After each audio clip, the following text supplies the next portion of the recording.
जय बाबा केदार, जय बाबा केदार,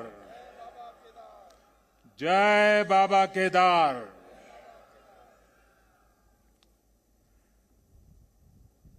दैवीय आभा से सुसज्जित इस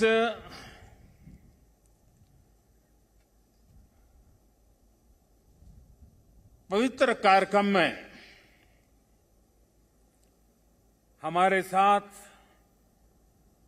मंच पर उपस्थित सभी वरिष्ठ महानुभाव,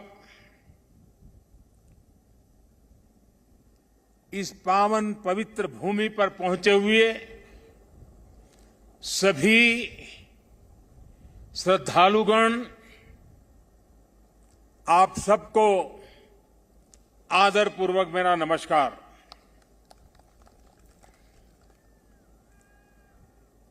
आज सभी मठों, सभी 12 ज्योतिर्लिंगों, अनेक शिवालय, अनेक शक्तिधाम, अनेक तीर्थ क्षेत्रों पर देश के गणमान्य महापुरुष, पूज्य संतगण, पूज्य शंकराचार्य परंपरा से जुड़े हुए सभी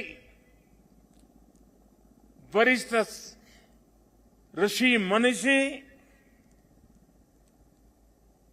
और अनेक श्रद्धालु भी देश के हर कोने में आज केदारनाथ की इस पवित्र भूमि के साथ, इस पवित्र माहौल के साथ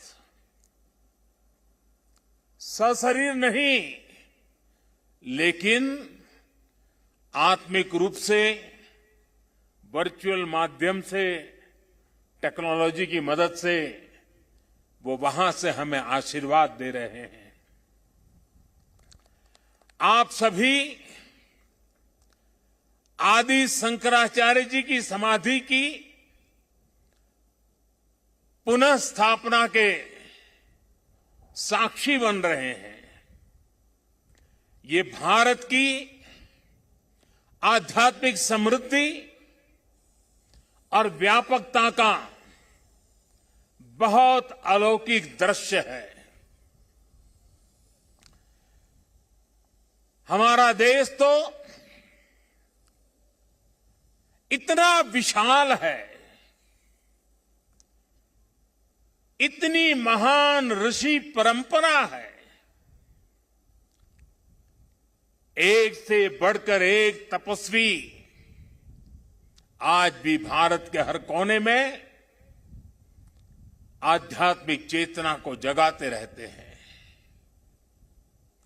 ऐसे अनेक संतगण आज देश के हर कोने में और यहां भी हमारे साथ जुड़े हुए हैं। लेकिन संबोधन में अगर मैं सिर्फ उनका नामोल्लेख करना चाहूं तो भी शायद एक सप्ताह कम पड़ जाएगा, और अगर एकाध नाम छूट गया तो शायद मैं जीवन भर किसी पाप के बोझ में दब जाऊंगा। मेरी इच्छा होते हुए भी मैं इस समय सभी का नामोल्लेख नहीं कर पा रहा हूं, लेकिन मैं उन सबको आदरपूर्वक प्रणाम करता हूं। वे जहां से इस कार्यक्रम में जुड़े हैं, उनके आशीर्वाद हमारी बहुत बड़ी शक्ति है। अनेक पवित्र कार्य करने के लिए उनके आशीर्वाद हमें एक शक्ति देंगे, ये मेरा पूरा भरोसा है।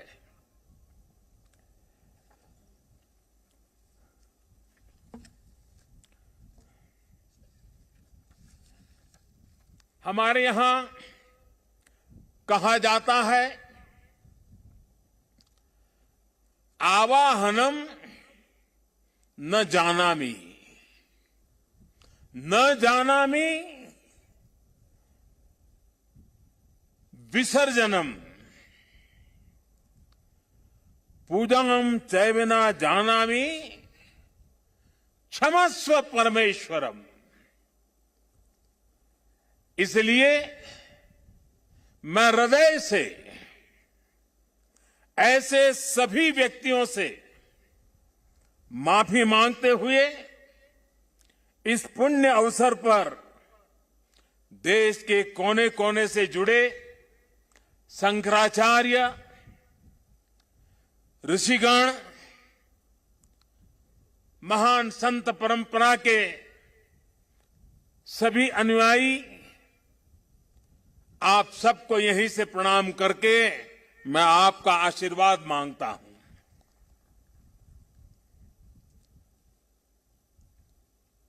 साथियों, हमारी उपनिषदों में आदि शंकराचार्य जी की रचनाओं में कई जगह नेति नेति, जब भी देखो नेति नेति, एक ऐसा भाव विश्व, नेति नेति कहकर एक भाव विश्व का विस्तार दिया गया है।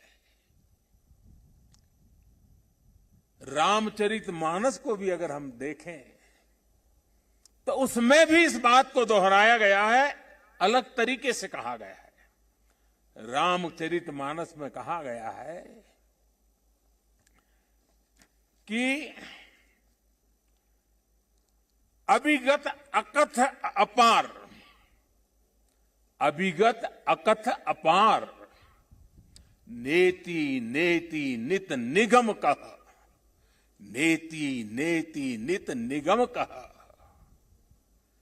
अर्थात कुछ अनुभव इतने अलौकिक, इतने अनंत होते हैं कि उन्हें शब्दों से व्यक्त नहीं किया जा सकता।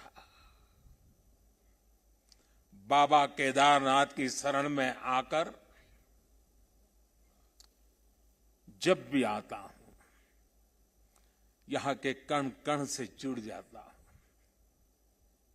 यहां की हवाएं, ये हिमालय की चोटियां, ये बाबा केदार का सानिध्य न जाने कैसी अनुभूति की तरफ खींच के ले चला जाता है, जिसके लिए मेरे पास शब्द है ही नहीं। दीपावली के पवित्र पर्व पर कल मैं सीमा पर अपने सैनिकों के साथ था और आज तो ये सैनिकों की भूमि पर हूं। मैंने त्योहारों की खुशियां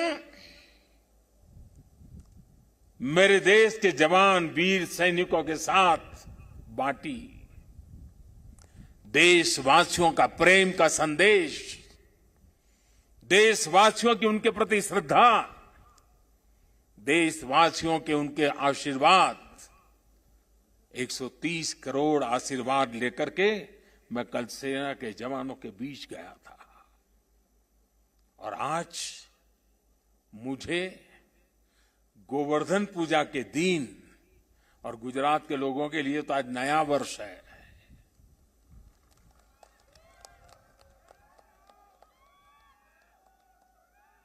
गोवर्धन पूजा के दिन केदारनाथ जी में दर्शन पूजन करने का मुझे सौभाग्य मिला है।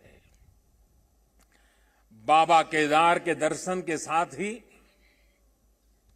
अभी मैंने आदि शंकराचार्य जी की समाधि स्थान,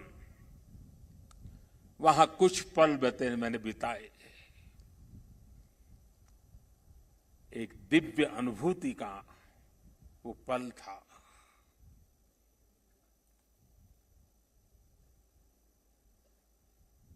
सामने बैठते ही लग रहा था कि आदि शंकर की आंखों से वो तेज पुंज, वो प्रकाश पुंज प्रवाहित हो रहा है जो भव्य भारत का विश्वास जगा रहा है। शंकराचार्य जी की समाधि एक बार फिर और अधिक दिव्य स्वरूप के साथ हम सबके बीच है। इसके साथ ही सरस्वती तट पर घाट का निर्माण भी हो चुका है और मंदाकिनी पर बने पुल से गरुड़ चट्टी उस मार्ग को भी सुगम कर दिया गया है। और गरुड़ चट्टी का तो मेरा विशेष नाता भी रहा है। यहां एक दो लोग हैं पुराने जो पहचान जाते हैं। मैंने आपके दर्शन किए, मुझे अच्छा लगा। साधु तो चलता भला, यानी पुराने लोग तो अब चले गए हैं। कुछ लोग इस स्थान को छोड़ के चले गए, कुछ लोग इस धरा को छोड़ करके चले गए। अब मंदाकिनी के किनारे बाढ़ से सुरक्षा के लिए जिस दीवार का निर्माण किया गया है, इससे श्रद्धालुओं की यात्रा अब और सुरक्षित होगी। तीर्थ पुरोहितों के लिए नए बने आवासों से उन्हें हर मौसम में सुविधा होगी। भगवान केदारनाथ की सेवा उनके लिए अब कुछ सरल होगी, कुछ आसान होगी। और मैंने तो पहले देखा है, कभी प्राकृतिक आपदा आ जाती थी तो यात्री यहां फंस जाते थे, तो इन पुरोहितों के घरों में ही एक एक कमरे में इतने लोग अपना समय बिताते थे। और मैं देखता था कि हमारे पुरोहित खुद बाहर ठंड में ठिठुरते थे, लेकिन अपने जो यजमान आते थे, जो अपने उनकी चिंता करते थे। मैंने ये सब देखा हुआ है, उनके भक्ति भाव को मैंने देखा हुआ है। अब उन मुसीबतों से उनको मुक्ति मिलने वाली है। साथियों, आज यहां यात्री सेवाओं और सुविधाओं से जुड़ी कई योजनाओं का शिलान्यास भी हुआ है। पर्यटक सुविधा केंद्र का निर्माण हो, यात्रियों की और इस इलाके के लोगों की सुविधा के लिए आधुनिक अस्पताल हो, सारी सुविधाओं वाला अस्पताल हो, रेंज सेंटर हो, ये सभी सुविधा श्रद्धालुओं की सेवा का माध्यम बनेगी। उनके तीर्थाटन को अब कष्ट से मुक्त, केदार से युक्त, जय भोले के चरणों में लीन होने का यात्रियों को एक सुखद अनुभव होगा। साथियों, बरसों पहले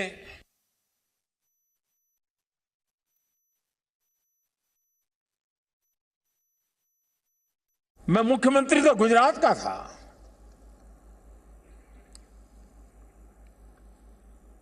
लेकिन मैं मुख्यमंत्री तो गुजरात का था,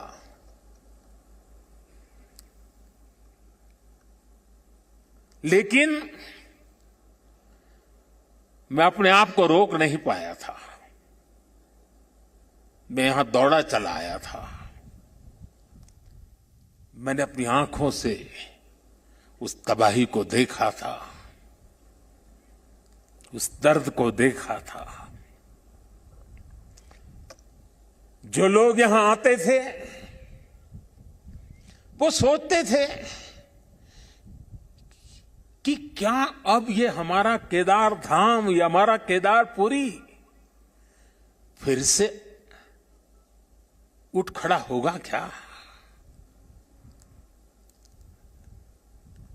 लेकिन मेरे भीतर की आवाज कह रही थी, ये पहले से अधिक आन बान शान के साथ खड़ा होगा।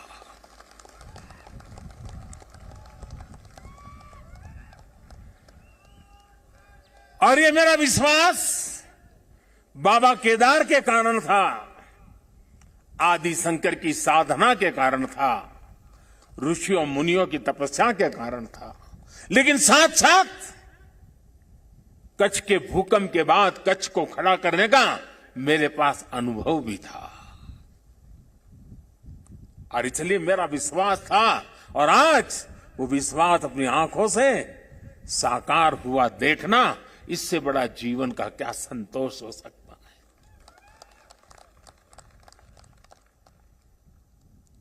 मैं इसे अपना सौभाग्य मानता हूं कि बाबा केदार ने, संतों के आशीर्वाद ने, इस पवित्र धरती ने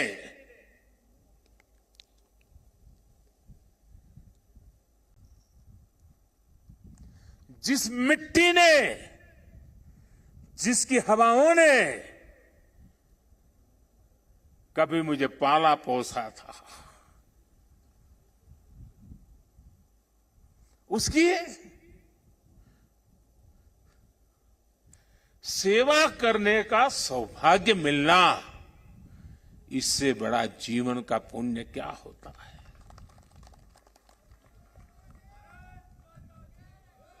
इस आदि भूमि पर शाश्वत के साथ आधुनिकता का ये मेल, विकास के ये काम भगवान शंकर की सहज कृपा का ही परिणाम है। ये ईश्वर नहीं क्रेडिट ले सकता, इंसान क्रेडिट नहीं ले सकता, ईश्वर कृपा ही इसकी हकदार है।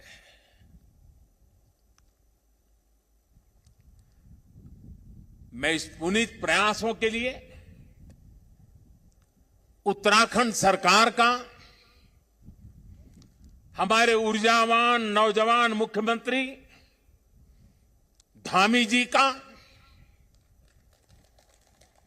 और इस कामों की जिम्मेदारी उठाने वाले सभी लोगों का भी आज हृदय से धन्यवाद करता हूं, जिन्होंने एड़ी चोटी का जोर लगा करके इस सपनों को पूरा किया है। मुझे पता है यहां बर्फबारी के बीच भी किस तरह, यानी पूरा साल भर काम करना मुश्किल है, यहां बहुत कम समय मिलता है, लेकिन बर्फबारी के बीच भी मेरे हमारे श्रमिक भाई बहन जो पहाड़ों के नहीं थे, बाहर से आए थे, वे ये ईश्वरीय कार्य मान करके बर्फ वर्षा के बीच भी, माइनस टेम्परेचर के बीच भी काम छोड़ करके जाते नहीं थे, काम करते रहते थे, तब जाकर के ये काम हो पाया है। मेरा मन यहां लगा रहता था, तो मैं बीच बीच में ड्रोन की मदद से, टेक्नोलॉजी की मदद से, मेरे दफ्तर से यहां का पूरा मैं एक प्रकार से वर्चुअल यात्रा करता था। लगातार मैं उसकी बारीकियों को देखता था, काम कितना पहुंचा, महीने भर पहले कहां थे, इस महीने कहां पहुंचे, लगातार देखता था। मैं केदारनाथ मंदिर के सभी रावल और सभी पुजारियों का भी आज विशेष रूप से आभार प्रकट करना चाहता हूं, क्योंकि उनके सकारात्मक रवैये के कारण, उनके सकारात्मक प्रयासों के कारण, और उन्होंने परंपराओं का जो हमारा मार्गदर्शन करते रहे, उसके कारण हम इसको, इस पुरानी विरासत को भी बचा पाए और आधुनिकता भी ले पाए। और इसके लिए मैं इन पुजारियों का, रावल परिवारों का हृदय से आभार व्यक्त करता हूं। आदि शंकराचार्य जी के विषय में हमारे विद्वानों ने कहा है, शंकराचार्य जी के लिए हर विद्वान ने कहा है शंकरो शंकरः साक्षात, अर्थात आचार्य शंकर साक्षात भगवान शंकर का ही स्वरूप थे। ये महिमा, ये देवत्व आप उनके जीवन के हर क्षण हम अनुभव कर सकते हैं। उसकी तरफ जरा नजर करें तो सारी स्मृतियां सामने आ जाती हैं। छोटी सी उम्र में, बालक उम्र में अद्भुत बोध, बाल उम्र से ही शास्त्रों का, ज्ञान का, विज्ञान का निरंतर चिंतन,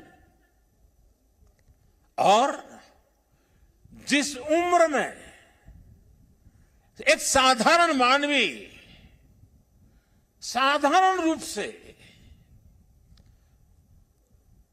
संसार की बातों को थोड़ा देखना समझना शुरू करता है, थोड़ी जागृति का प्रारंभ होता है, उस उम्र में वो वेदांत की गहराई को, उसके गुढ़ार्थ को सांगोपांग विवेचन, उसकी व्याख्या अविरत रूप से किया करते थे। ये शंकर के भीतर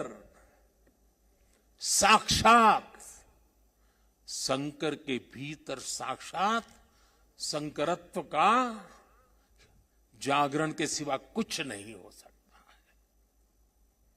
ये शंकरत्व का जागरण था। यहां संस्कृत और वेदों के बड़े बड़े पंडित यहां भी बैठे हैं और वर्चुअली भी हमारे साथ जुड़े हैं। आप जानते हैं कि शंकर का संस्कृत में अर्थ बड़ा सरल है। शंकर का अर्थ संस्कृत में होता है शम करोति स शंकर, यानी जो कल्याण करे वही शंकर है। इस कल्याण को भी आचार्य शंकर ने प्रत्यक्ष प्रमाणित कर दिया था। उनका पूरा जीवन जितना असाधारण था, उतना ही वो जनसाधारण के कल्याण के लिए समर्पित थे। भारत और विश्व के कल्याण के लिए अहरनिश अपनी चेतना को समर्पित करते रहते थे। जब भारत राग द्वेष के भंवर में फंस करके अपनी एकजुटता को खो रहा था, तब यानी कितना दूर का संत देखते हैं, तब शंकराचार्य जी ने कहा था न मे द्वेष रागो, न मे द्वेष रागो, न मे लोभ मोह,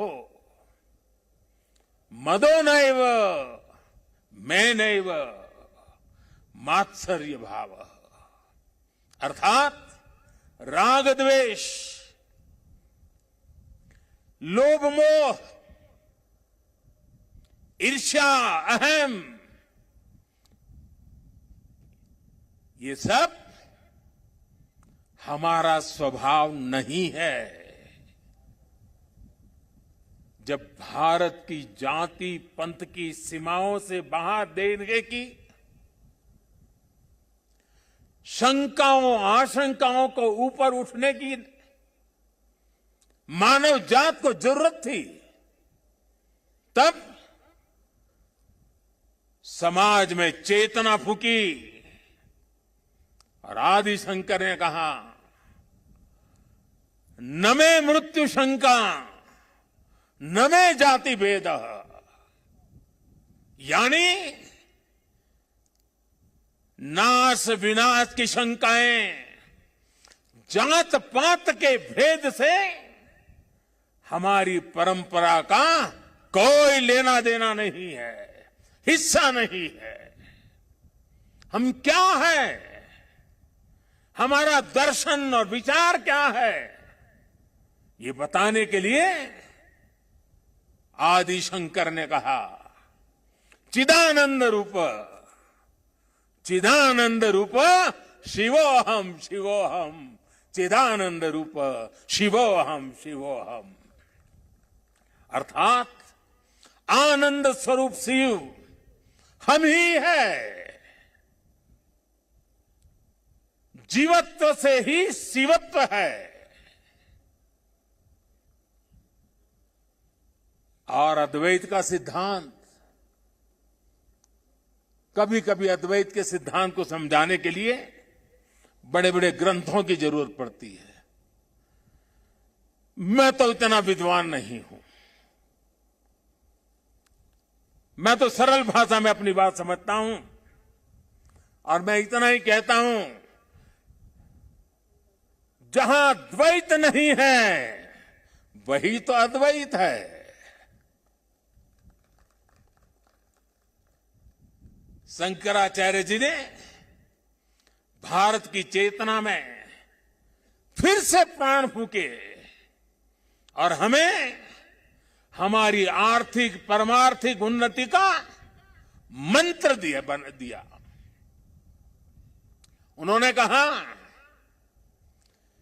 ज्ञान विहीन, देखिए ज्ञान की उपासना क्या महिमा, हमारा कितना महत्व रखता है। ज्ञान विहीन सर्वमतेन मुक्तिम न भजति जन्मशतेन। यानी दुख, कष्ट और कठिनाइयों से हमारी मुक्ति का एक ही मार्ग है और वो है ज्ञान। भारत की ज्ञान की, विज्ञान और दर्शन की जो कालातीत परंपरा है, उसे आदि शंकराचार्य जी ने फिर से पुनर्जीवित किया, चेतना भर दी। साथियों, एक समय था जब अध्यात्म को, धर्म को केवल रूढ़ियों से जोड़कर, कुछ ऐसी गलत मर्यादा और कल्पनाओं में जोड़कर देखा जाने लगा था। लेकिन भारतीय दर्शन तो मानव कल्याण की बात करता है, जीवन को पूर्णता के साथ, होलिस्टिक अप्रोच के साथ, होलिस्टिक वे में देखता है। आदि शंकराचार्य जी ने समाज को इस सत्य से परिचित कराने का काम किया। उन्होंने पवित्र मठों की स्थापना की, 4 धामों की स्थापना की, 12 ज्योतिर्लिंगों का पुनर्जागृति का काम किया। उन्होंने सब कुछ त्याग कर देश, समाज और मानवता के लिए जीने वालों की एक सशक्त परंपरा खड़ी की। आज उनके अधिष्ठान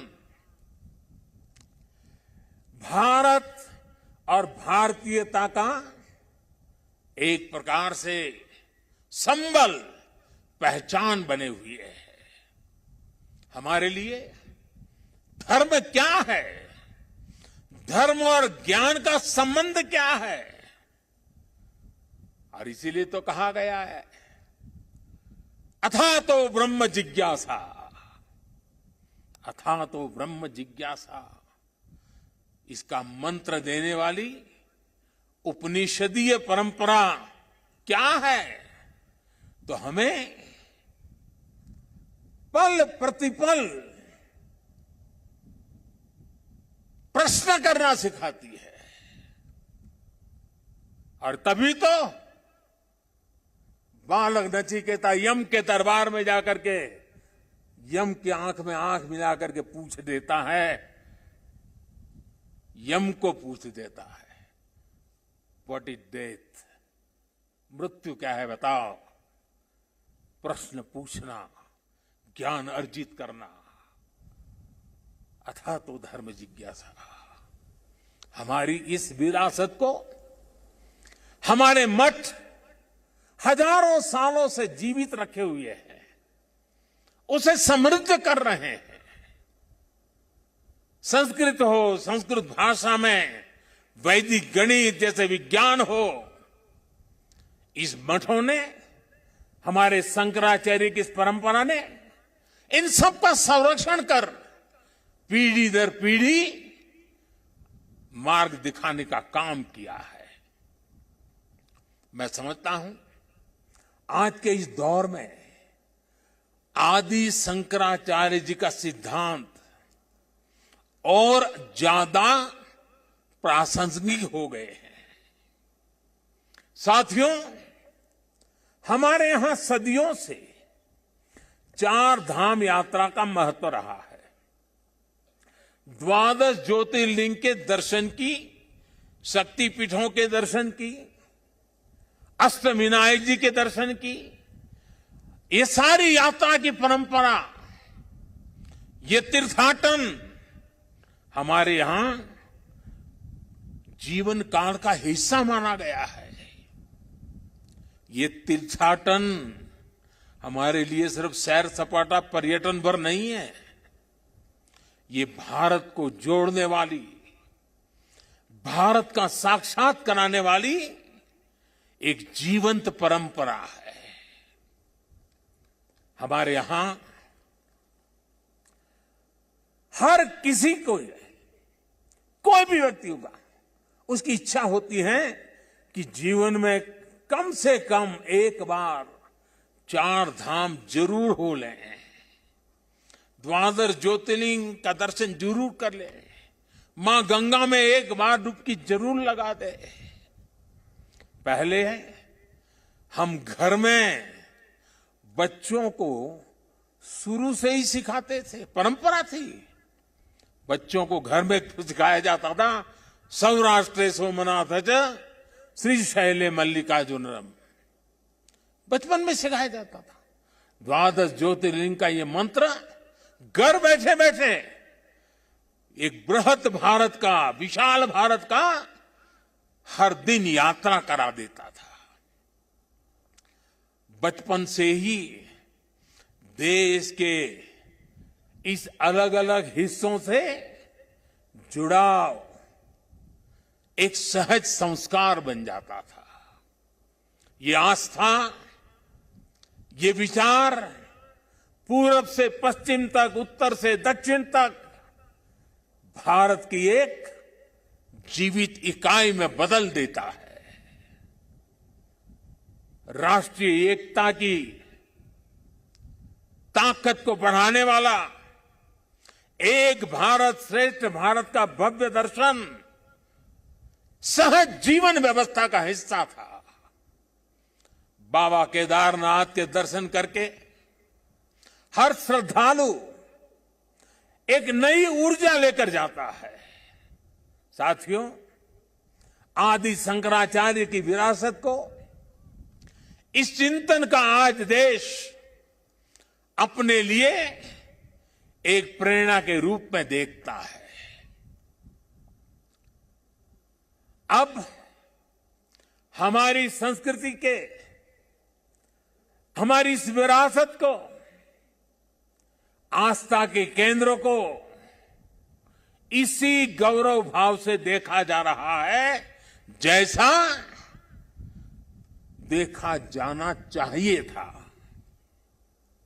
आज अयोध्या में भगवान श्री राम का भव्य मंदिर पूरे गौरव के साथ बन रहा है। अयोध्या को उसका गौरव सदियों के बाद वापस मिल रहा है। अभी 2 दिन पहले अयोध्या में दीपोत्सव का भव्य आयोजन और पूरी दुनिया ने उसे देखा है। भारत का प्राचीन सांस्कृतिक स्वरूप कैसा रहा होगा, आज हम इसकी कल्पना कर सकते हैं। इसी तरह उत्तर प्रदेश में ही काशी का भी कायाकल्प हो रहा है। विश्वनाथ धाम का कार्य बहुत तेज गति से अब तो पूर्णता की तरफ आगे बढ़ रहा है। बनारस में सारनाथ, नजदीक में कुशीनगर, बोध गया, यहां सब जगह पे एक बुद्ध सर्किट के अंतर्राष्ट्रीय पर्यटन को आकर्षित करने के लिए, विश्व के बुद्ध के भक्तों को आकर्षित करने के लिए एक बहुत तेजी से काम चल रहा है। भगवान राम से जुड़े जितने भी तीर्थ स्थान हैं, उनको भी जोड़ करके एक पूरा सर्किट बनाने का काम भी आज चल रहा है। मथुरा वृंदावन में भी विकास के साथ साथ यहां की शुचिता, पवित्रता को लेकर संतों की हो रहा है, क्योंकि आधुनिकता की तरफ मोड़ दिया जा रहा है। इतना सब आज इसलिए हो रहा है क्योंकि आज का भारत आदि शंकराचार्य जैसे हमारे मनीषियों के निर्देशों में श्रद्धा रखते हुए, उस पर गौरव करते हुए आगे बढ़ रहा है।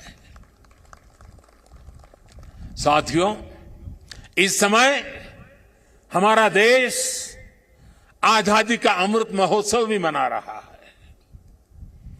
देश अपने भविष्य के लिए, अपने पुनर्निर्माण के लिए नए संकल्प ले रहा है।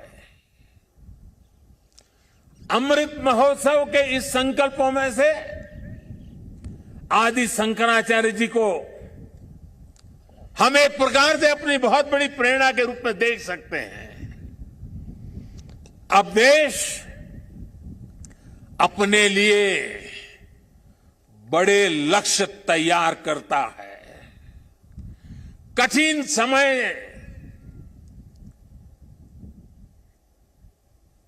और सिर्फ समय नहीं, समय की सीमा भी हम निर्धारित करते हैं। तो कुछ लोग कहते हैं कि इतने कम समय में ये सब कैसे होगा। कभी कभी लोग ये भी कहते हैं, अरे यार होगा भी कि नहीं होगा। और तब मेरे भीतर से एक ही आवाज आती है, 130 करोड़ देशवासियों की आवाज मुझे सुनाई देती है, और मेरे मुंह से यही निकलता है,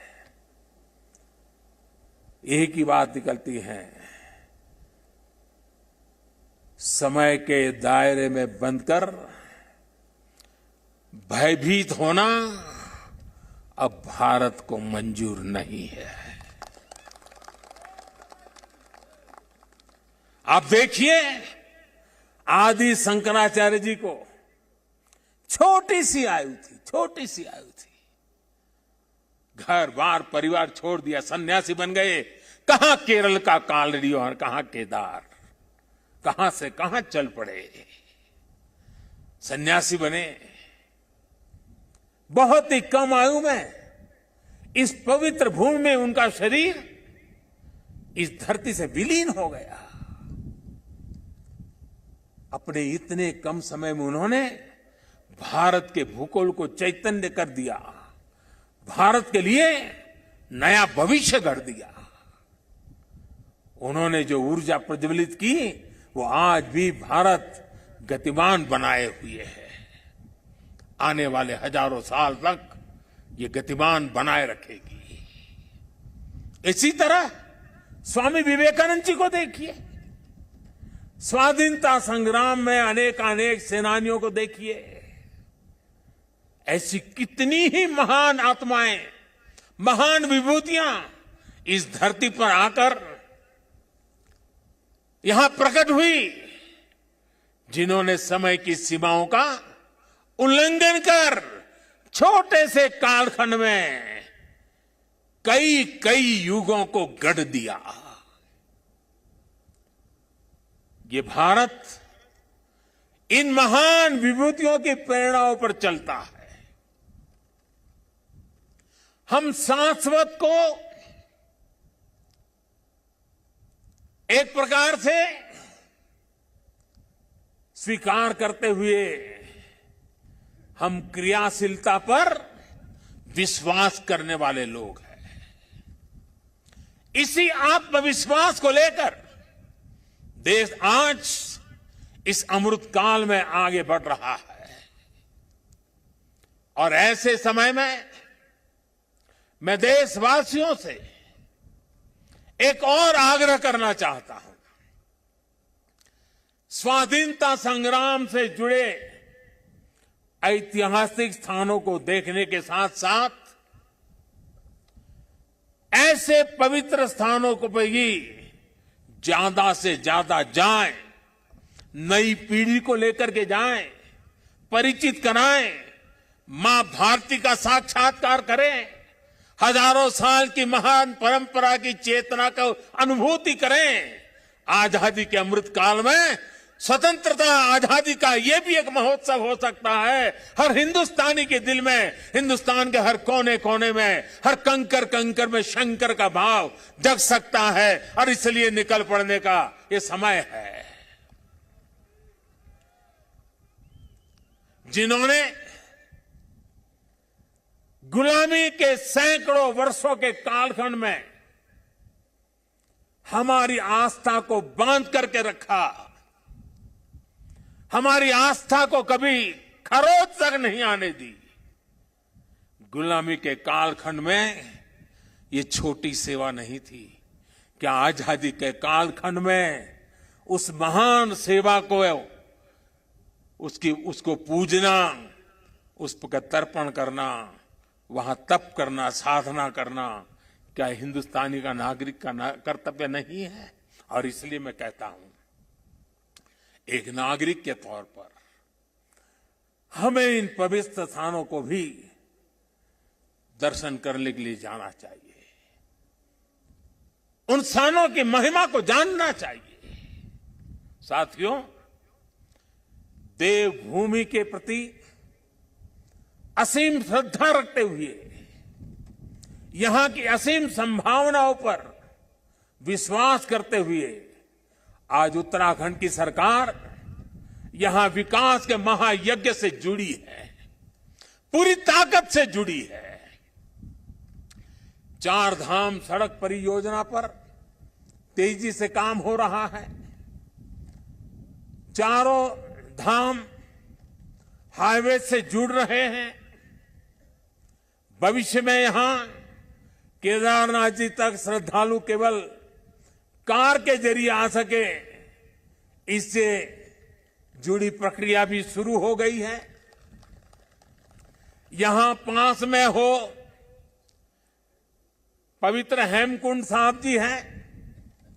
हेमकुंड साहब जी के दर्शन आसान हो, इसके लिए वहां भी रोपवे बनाने की दिशा में तैयारियां चल रही हैं।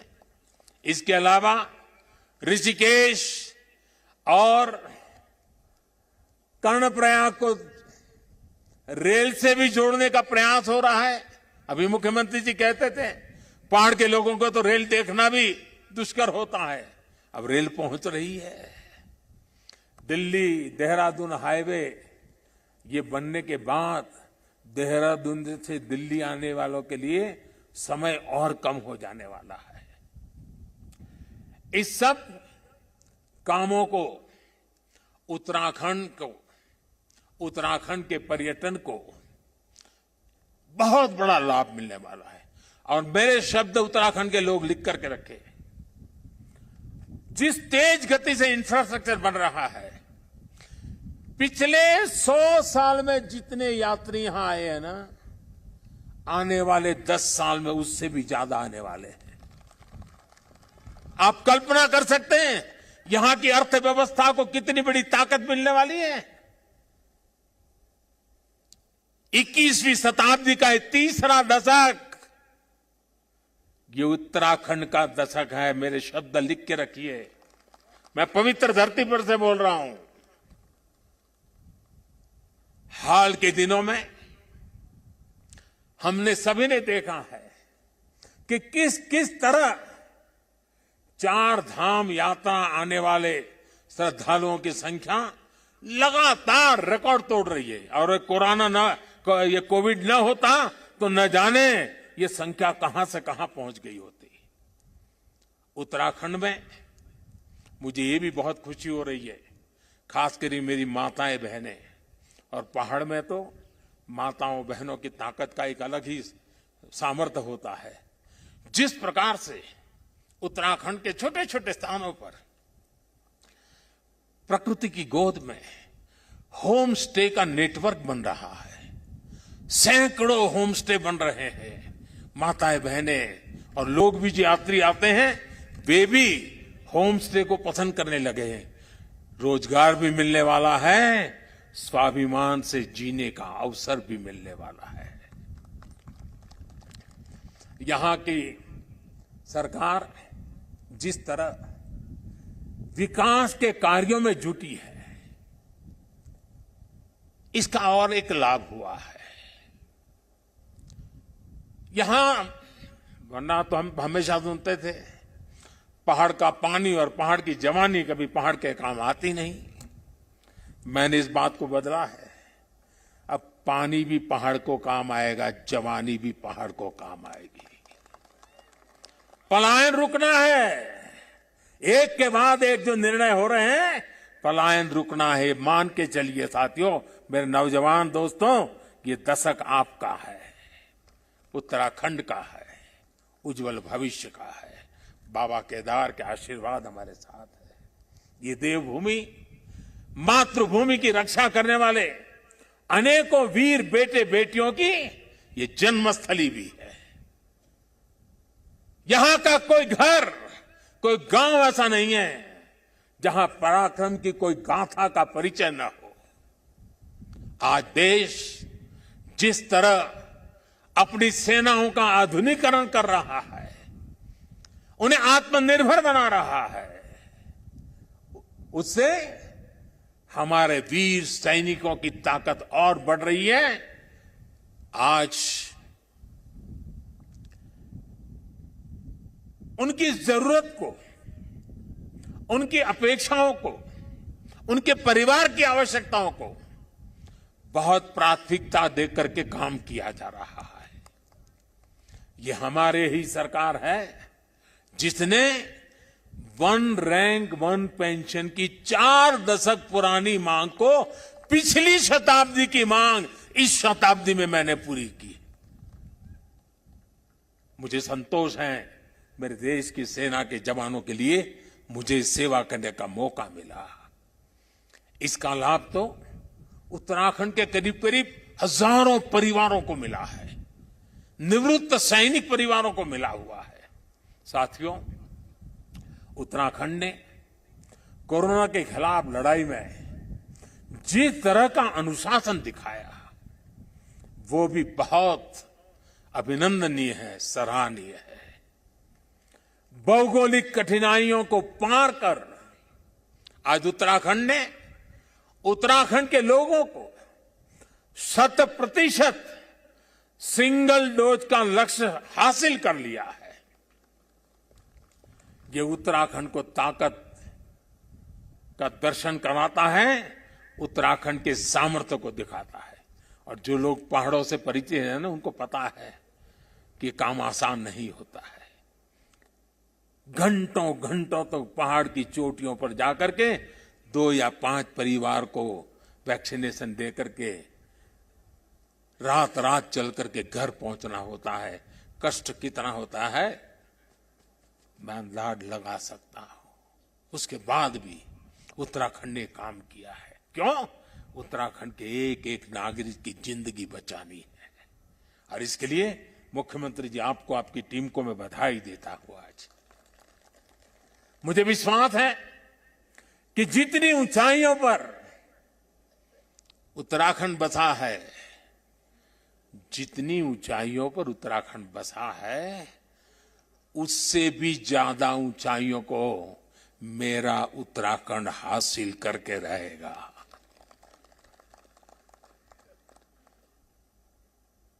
बाबा केदार की भूमि से, आप सबके आशीर्वाद से, देश के कोने कोने से संतों के, महंतों के, ऋषियों के, मुनियों के, आचार्यों के आशीर्वाद के साथ आज इस पवित्र धरती से अनेक संकल्पों के साथ हम आगे बढ़े। आजादी के अमृत महोत्सव में देश को नई ऊंचाई पर ले जाने का संकल्प हर कोई करे। दिवाली के बाद एक नया उमंग, नया प्रकाश, नई ऊर्जा हमें नया करने की ताकत दें।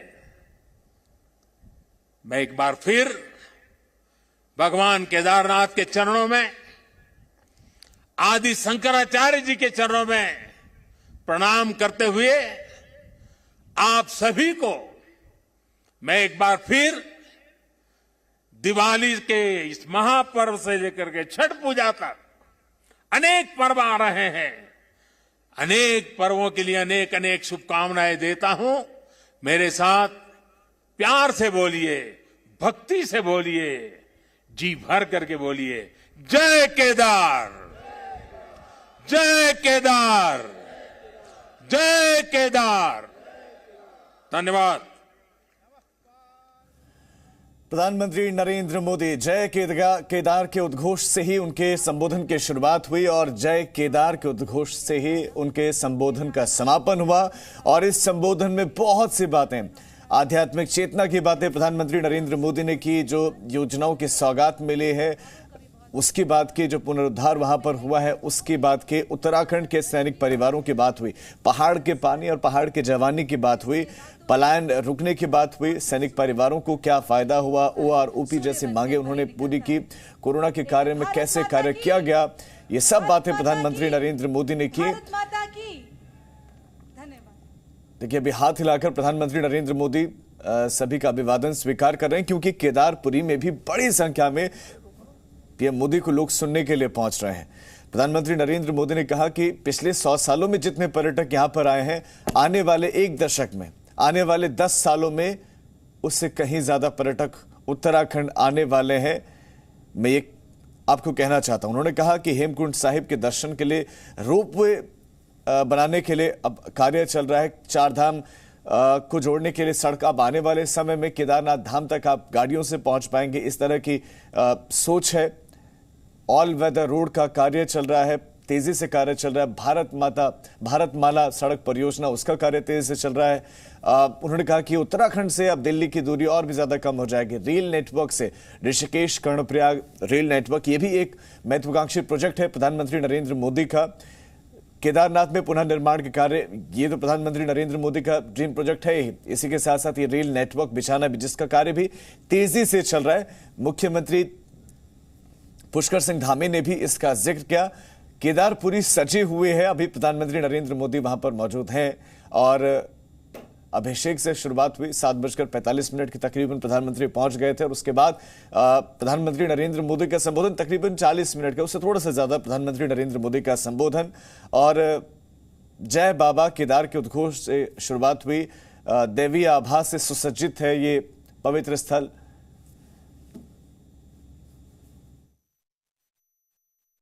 प्रधानमंत्री नरेंद्र मोदी ने क्या कहा, सुनाते हैं आपको। आप सभी आदि शंकराचार्य जी की समाधि की पुनः स्थापना के साक्षी बन रहे हैं।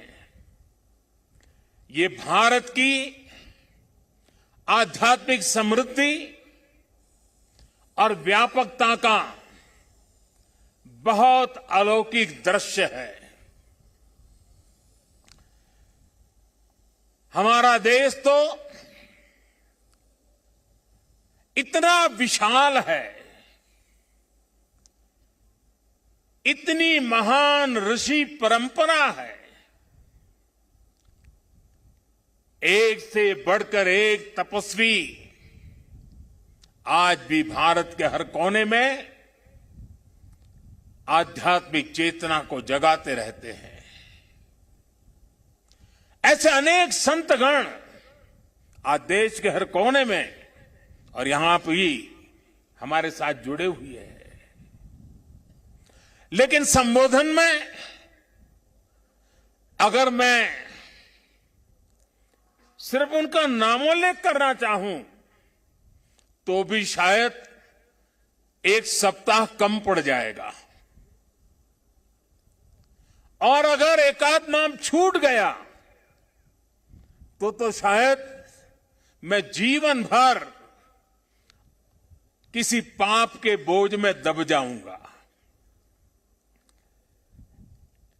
मेरी इच्छा होते हुए भी मैं इस समय सभी का नामोल्लेख नहीं कर पा रहा हूं, लेकिन मैं उन सबको आदरपूर्वक प्रणाम करता हूं। वे जहां से इस कार्यक्रम में जुड़े हैं, उनके आशीर्वाद हमारी बहुत बड़ी शक्ति है। अनेक पवित्र कार्य करने के लिए उनके आशीर्वाद हमें एक शक्ति देंगे, ये मेरा पूरा भरोसा है। Presenting B News app, available on Google Play and App Store. Download it now.